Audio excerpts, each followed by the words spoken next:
What's up, guys? You're watching the Shawn Nicklaus channel. Today we are unboxing every single Mattel Creation Elite 64 release that has came out since last year. There's 6 cars total. Some of them have moving parts and some of them even have removable parts, which is just awesome. There's a lot of details in all of these Elite 64 castings that have been released.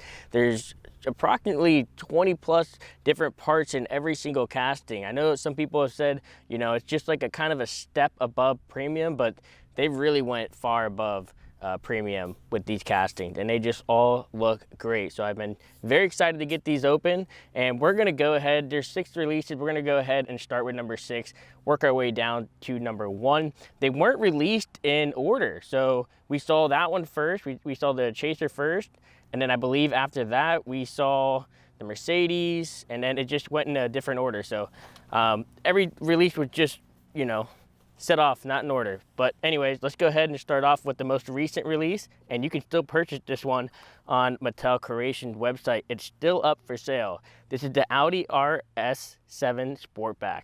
Love that new what do you want to call that, space gray. On the back here, it's got all the specs for the car. They got the weight, the width, the engine, transmission, where it's from, what year, all that good stuff. There is that barcode. Not sure what you guys can do with that. It's got an awesome clear back window on the back. They all come with a clear back window. Let's go ahead and get this one cracked open.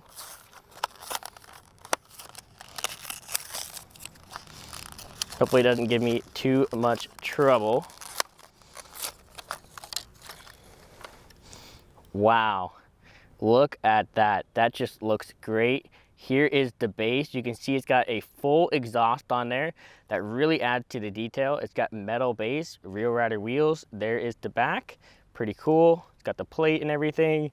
Nice details on the interior too. I know it's very hard for you guys to see that right there, but all the details on this Audi RS7 Sportback just look absolutely stunning, especially out in the sunlight. I had to bring these cars out in the sunlight. I know I usually do my showcases inside, but these deserve to go outside and really get that light shining on them. And most of these Hot Wheel castings don't get the side mirrors, but these Elite 64s, majority of them have the side mirrors, which just looks great. One other thing I do have to say about this car is when you flip it around to the other side, it looks like it's got kind of a camber going on there.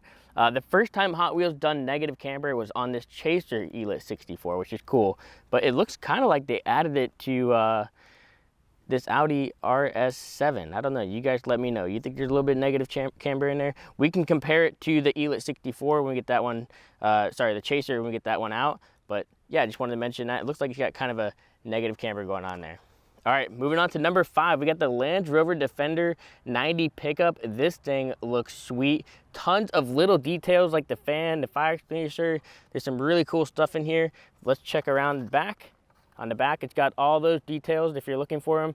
Not sure why they added this in there, but you know, it's got a 4-speed, it's got inline 4, it's got the barcode there, it's got a back clear window, which looks really cool. And I like the artwork on all these Elite 64s. They also all came with a protector that came in it, but I took them out of the protector for the video, so it'd be easier to get these cracked open.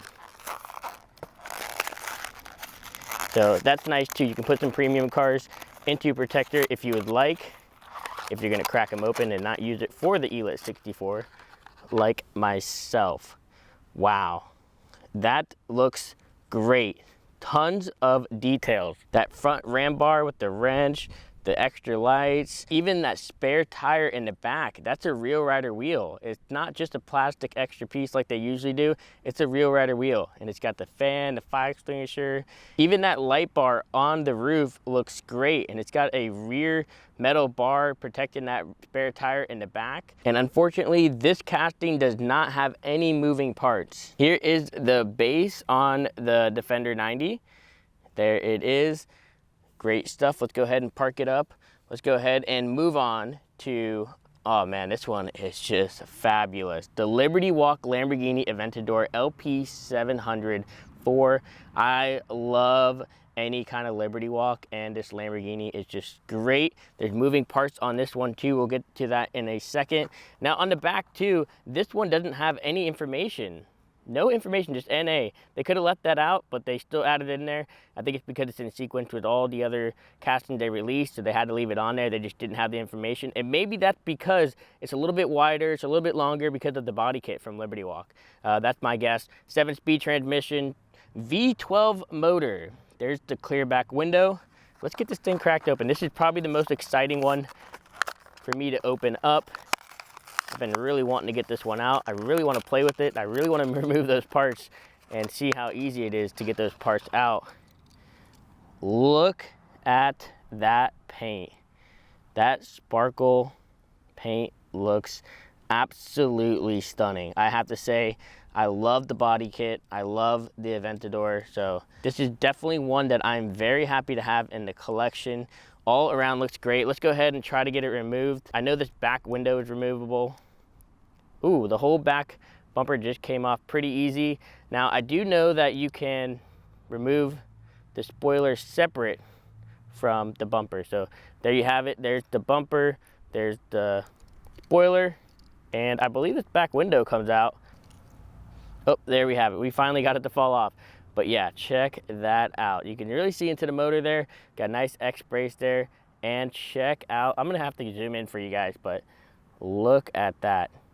Twin turbos, baby. And a lot of times too, when they put twin turbos on these mid-engine motors, they're not able to fit the bumper on. They have to make a custom back bumper so that would fit with those twin turbos in there, because you know the twin turbos aren't stock, so it takes up some space back there. That's what really makes these Elite 64s so special, since they can go all out and add all these fine details to these amazing cars. And even the wheels just look terrific. I'm pretty sure those are the exact wheels that come on the Aventador. All right, that is the Aventador. Here is the base. Let's go ahead and park it up. Such a cool car.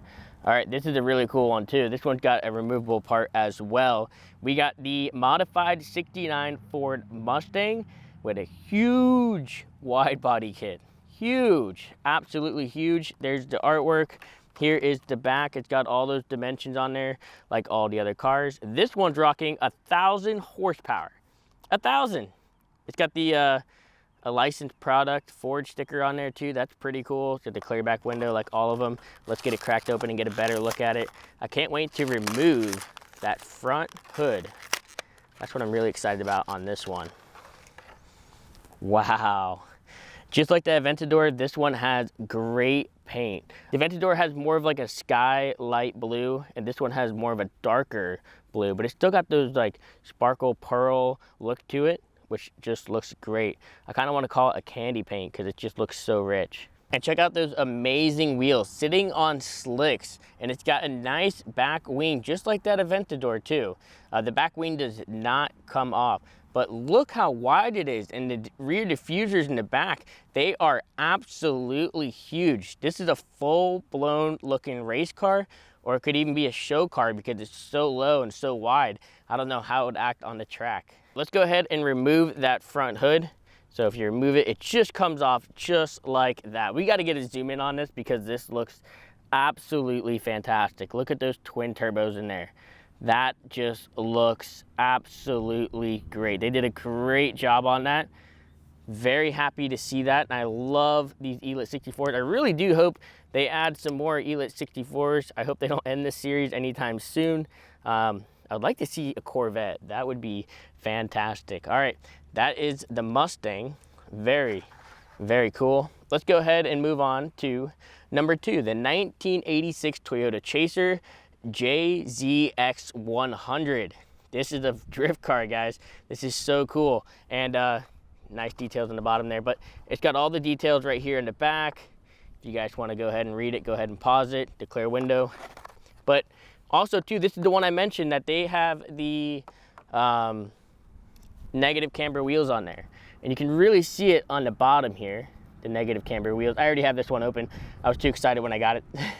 This is the first Elite 64. I opened it up right away. But yeah, you can really see the negative camber in there. And this is the first Hot Wheels that they did that on. Now you can really see that negative camber. It doesn't really show it much on this RS7, but when you flip it around bottom here, it looks like the wheels are kind of slanted. I don't know if you guys can see that. Maybe you guys can judge whether it is negative camber or not, but This Chaser looks absolutely great. I love the white pearl paint job they put on this. It's just like the Liberty Walk and also that Mustang. It's got that sparkle to it, which just adds to the details and looks really, really rich. It's got a blue roll cage, which matches those wheels perfectly. And the exhaust is sticking out the back, which looks really cool. And that rear duck wing just looks great. And it's also got the side mirrors on there. It's got an intercooler on the front. Here is the base. I know we just looked at it, but I just want to point out that exhaust. Look at that exhaust. Absolutely great. All right, let's go ahead and park up the Chaser. That deserves to be in the front. How cool is that? Let's go ahead and move on to the Mercedes-Benz 300 SL, which would have been the first release of this. This is number 1, but it was released, I believe, 2nd. And this has opening doors as well. Here is the back. It's got all those details of the length, the width, transmission, engine. It's rocking an inline 6 motor. Should have put a V8 in that thing, eh? Let's go ahead and get this thing cracked open, shall we? And at the time that we were getting this car too, we had a Super 300 SL, and then we also had an RLC 300 SL that came out. So we were getting a lot of them at the time. And just look at that. Looks great. I love that dark gray. It's not like the space gray that we see on that Audi RS7, but it's a nice darker gray. And this is definitely a race car. It's got the 417 all around the car. If you look on the side windows, they got a little vent window so you guys can breathe. And I'm sure there's no AC in this Mercedes 300 SL because that adds weight. Now the opening doors open very freely, and it's got seat belts in there. I don't know if you guys can see that. It's kind of hard to the details, but it's got nice seat belts in there. Very cool. And it's got like a dash in there too, which looks great. Now if we flip it around to the bottom here, you can see the wheels are kind of skinny. Look how skinny those wheels are. I don't know, would that add much grip on the track? I'm not sure. Oh. Dropping these cars right out of the package. But anyways, that is all of the Elite 64 releases, all 6 cars. I want to know, did you guys pick up the set and which one is your favorite? I had a lot of fun doing this outside. If you guys want to see more showcases outside, please let me know in the comments. I appreciate all your feedback. Thank you guys, and please don't forget to like and subscribe.